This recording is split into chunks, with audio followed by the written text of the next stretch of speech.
it's a hard thing to talk about, right? When we first reached out to you, I think that was something that was in the front of your mind, where you're like, look, this is a conversation that easily gets hysterical, and it is not productive to have a hysterical conversation, because these are we humans develop technologies. There's not going to be a point where we come to where we're like, look, let's not develop this technology and we'll leave it behind, especially in a world where there's lots of different governments and they're pushing for things, and you have, I think that, this is what Schmachtenberger calls generator functions, right? Where everyone is being pushed forward because they're like, well, look, if we don't do it, somebody else will, and we should be able to do it because they might be using it in a way that we don't like.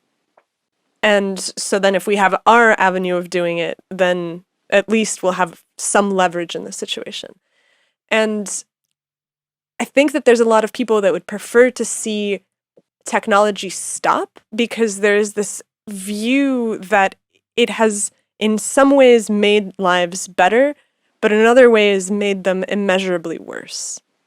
And that's the crux of the matter. How do you create technologies, especially the kinds of technologies that start to muck about in our brains and start to be able to really change who we are, right? I mean, you talk about treatment-resistant depression, and that is changing who you are for the better, but there's also ways to change people and who they are not for the better. And so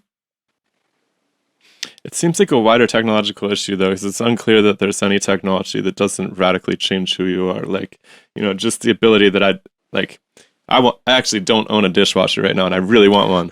But like, that would radically change who I am. Like, I would be spending that half hour every evening doing something completely different, right? And so like, everything's a little bit like that to some extent.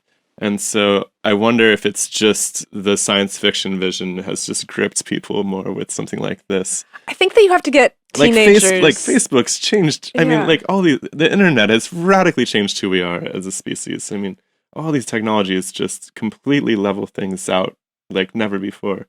I think that getting college level students and maybe high school students to be able to weigh in on this would be valuable, because they're the ones that are going to be growing into these technologies. They're the ones that have been raised with Facebook in a way where it's not like Facebook has changed them somewhere through their lives. They were born into it, and so they already have a sense of what it is and what it isn't, and the problems that they see pulling on them.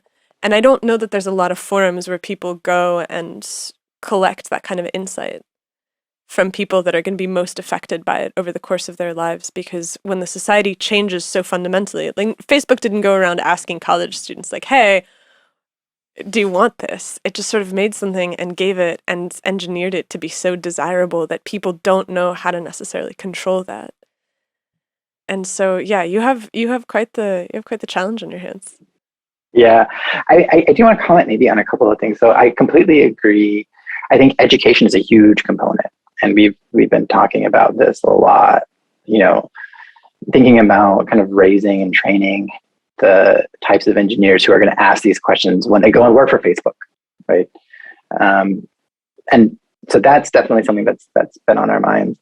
The other thing that I wanted to mention is that we there's this idea that nothing's being done about it. I would say that as I mentioned before, we are thinking about it, and that I'll give you an example. I think government has a big responsibility here, where I think they perhaps failed us to some extent when it came to social media. And I think as technology developers, we all kind of recognize that. We're like, anytime I get a discussion about neurotechnologies, it's like, we don't want to do what social media did, which is just build stuff, realize all of the things that should have been done better, and then go try and fix it. We want to try to anticipate that and then build it in as the technologies mature. To that extent, there's been a lot of conversations about getting government regulation on this technology early. Before they make the top 10 lobbyist group in government, like exactly. Facebook. Yes. And in fact, Chile ratified into their constitution what they call neural rights. Whoa. Meaning, and they outline what that is: privacy, consent, autonomy. These are the real core issues that a lot of people run up against when they talk about things that go into their brain. And there is efforts to try to protect those as fundamental human rights at the government level, which I think would be a big, step forward for this. As long as the government can hang out in the country for more than a few years at a time, I think Chile is not breaking any records for that lately. No. Do you? So I guess as a closing question, I have to ask: do you think that there is a common good that people share? And not necessarily that's not organized in the right way. Do you think that there's a common good that people agree upon that they orient themselves towards that appears to be universal in terms of discussing the technologies and in the research programs? Or do you get into these rooms and discover that there's just this multipolar problem of how to even define what is good? That's an interesting question. I don't think that there is a universal, this is just my opinion, I don't think there's a universal sense of what is good. My sense that I get from my sense that I get from clinicians tends to be more related to the Hippocratic Oath, which is do no harm. Many of the patient advocates also kind of subscribe to that. Like doing good means that whatever we develop doesn't do any harm. Why don't technologists and scientists have to take a Hippocratic Oath? I think that they should, but I think what the outcome is that our sense, and I'm going to put myself in the scientific, technology developer, engineer category, our sense of good is more, I would guess, risk tolerant. So when you say do no harm, you're very risk adverse. You're like, well, I don't want to do that because even though it might help me, it could also do harm. I think a lot of the engineers are more risk tolerant in the senses. I think when I think about good, I think about what are the kinds of things that are needed for people, and it's our responsibility to make that happen for them. And of course, I don't want to do harm, but I'm also thinking about those patients and the people that really need the technologies. And I'm not going to stop myself because I'm like, well, it could do harm. I think this push-pull, I think, is really important. People, you want to move forward, but at the same time, you have to do so responsibly. And so I think having that push-pull, maybe, I just talked my way around to the solution here. Maybe that's part of the process, is that there are people saying, okay, let's think about everything that could go wrong. There's also people saying like, but we really still have to help people and move technology forward. I like that.